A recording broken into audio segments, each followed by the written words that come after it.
Hello and welcome to this mini-series on the theme of compassion with 2 short talks and 2 led meditations.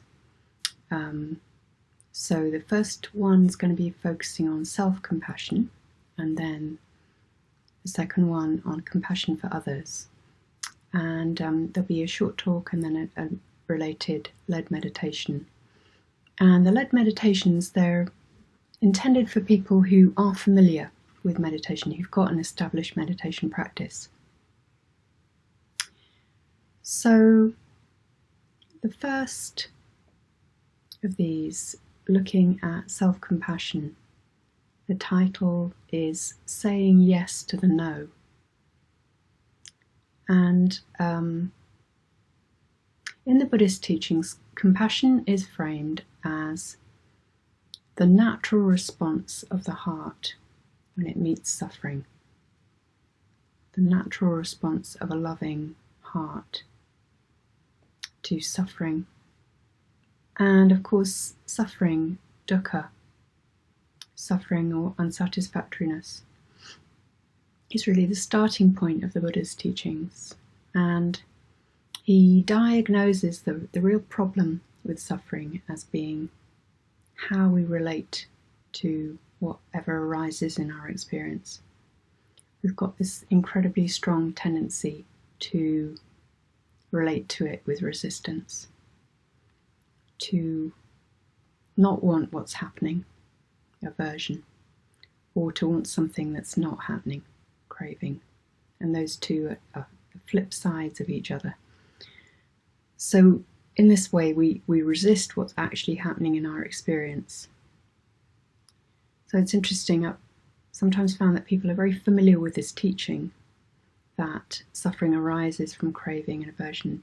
But somehow they haven't quite seen that in terms of resistance, that what that amounts to is that suffering arises from resisting our experience.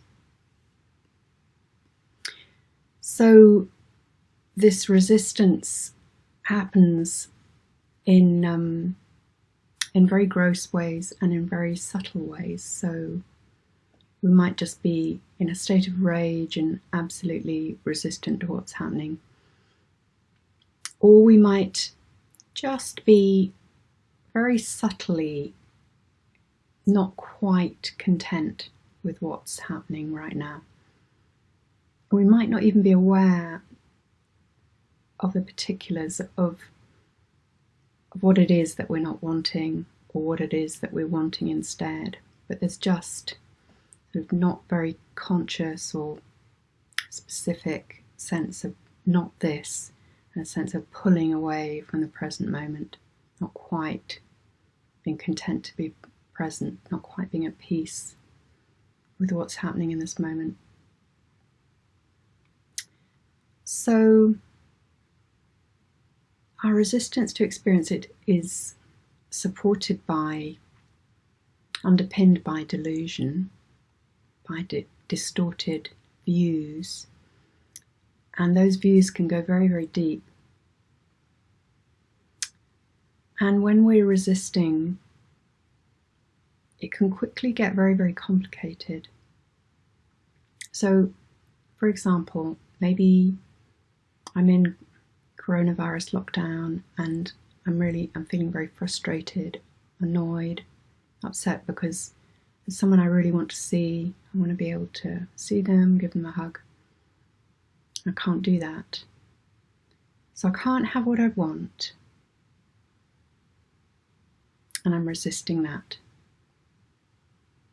So our resistance to the situation, in this case the frustration, the annoyance, is also unpleasant. It involves unpleasant thoughts, unpleasant sensations in the body. So the tendency is to resist that as well.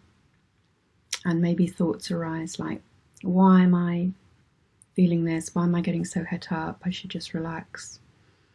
So then we've added another layer of resistance there. Another layer of resistance to the resistance. And in this way, that the not of suffering sort of gets tighter. And if we look at painful states like anger, anxiety, fear,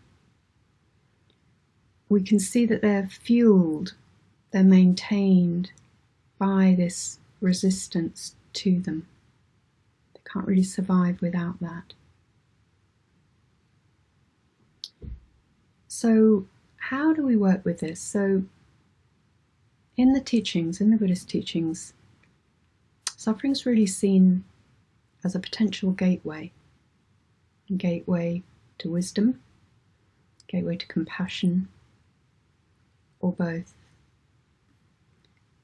And the tradition offers us so many different approaches, many tools for working with this. And I'm just going to share one approach with 3 related aspects to it. And this approach is particularly geared towards the compassion aspect, self-compassion. And I'll present these 3 aspects as 3 stages, but actually you don't necessarily have to do them in the order that I present them. It might be that a different order is better for you, or better at a particular time. So the first tool or approach is it's really something that's like a cornerstone, absolute cornerstone of all mindfulness training, and it's simplifying our experience, disentangling our experience of suffering by leaning away from the thinking mind, away from thoughts, from whatever words or pictures arising in the mind, and leaning the attention towards the immediate experience of the body. So staying as much as possible with the body,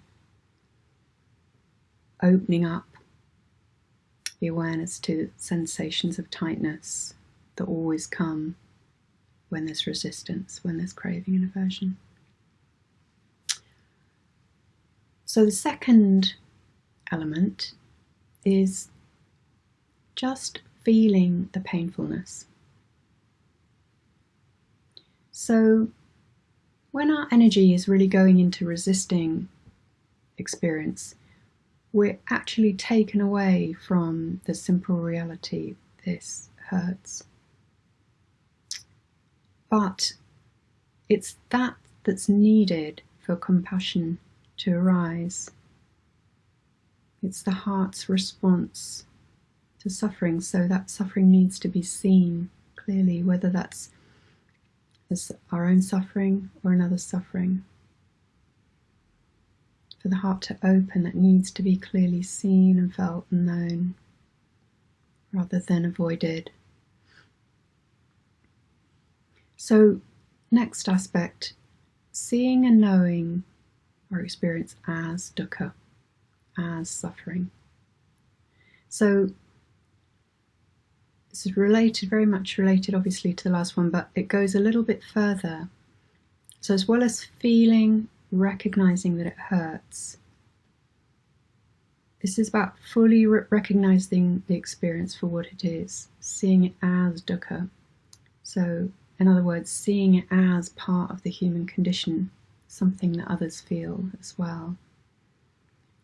And when we do this, it can really open up a bigger view. Sometimes it can sort of free us from being so caught in the particulars of our specific experience in this moment.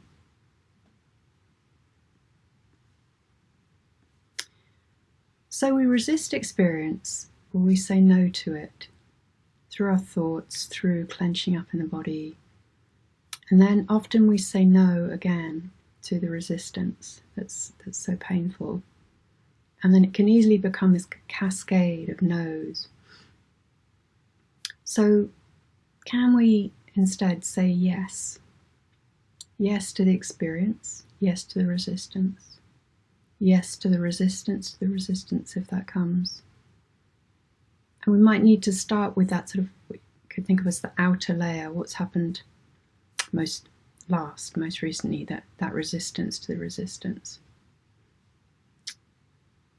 And this can be really hard to do, but the fruits of it can be very beautiful.